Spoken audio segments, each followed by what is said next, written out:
Hello everyone. ஒரு சாதாரணமாக gold வந்ததுக்கு ஆன்டிபயோட்டிக்ஸ் யூஸ் பண்ணிக்கலாம். அப்போ தயவு செஞ்சு அதை ஸ்டாப் பண்ணிக்கோங்க. ஏன்னா சாதாரண ரெகுலராக வர கோல்டு வந்து ஒரு வைரல் இன்ஃபெக்ஷன். அதுக்கு ஆன்டிபயோட்டிக்ஸ் ஃபஸ்ட்டு வேலை செய்யாது. இந்த மாதிரி அடிக்கடி ஆன்டிபயோட்டிக்ஸ் போடுறதுனால என்னென்ன ப்ராப்ளம் வரும்னு பார்க்கலாம். ஸோ ஃபஸ்ட்டு ஆன்டிபயோட்டிக் ரெசிஸ்டன்ஸ் வரும். அப்போது நெக்ஸ்ட்டு நீங்கள் அந்த ஆன்டிபயோட்டிக் போடும்போது உங்கள் உடம்புல வந்து அந்த மெடிசன் ஆக்டே பண்ணாது.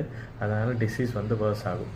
நெக்ஸ்ட் வந்து இப்போ இருக்கிற பிரச்சனை என்ன இருக்கோ அது இன்கம்ப்ளீட் ட்ரீட்மெண்ட் ஆகிட்டு அந்த ப்ராப்ளம் வந்து அதிகமாகும். குடலில் இருக்கிற ஒரு கட் பாக்டீரியாஸ் என்ன இருக்கோ அது வந்து இறந்து போயிடும். அதனால ஹெல்தி பாக்டீரியாஸ் வந்து இருக்காது. கடைசியில் வந்து ஆர்கன் டேமேஜ், எக்ஸசிவாக ஆன்டிபயோட்டிக்ஸோ இல்லை தேவையில்லாத மெடிசன் எடுத்துக்கிறதுனால லிவர் கிட்னி டேமேஜ் ஆகும், நரம்பு வீக்னஸ் வரும். இந்த மாதிரி நிறைய அதர் ஆர்கன்ஸ் வந்து டேமேஜ் ஆகிடும். ஸோ எப்போவுமே உங்கள் டாக்டரை கன்சல்ட் பண்ணிட்டு அவர் கொடுக்குற மெடிசனை எடுத்துக்கிறது ரொம்ப அட்வைசபிள். தேங்க்யூ.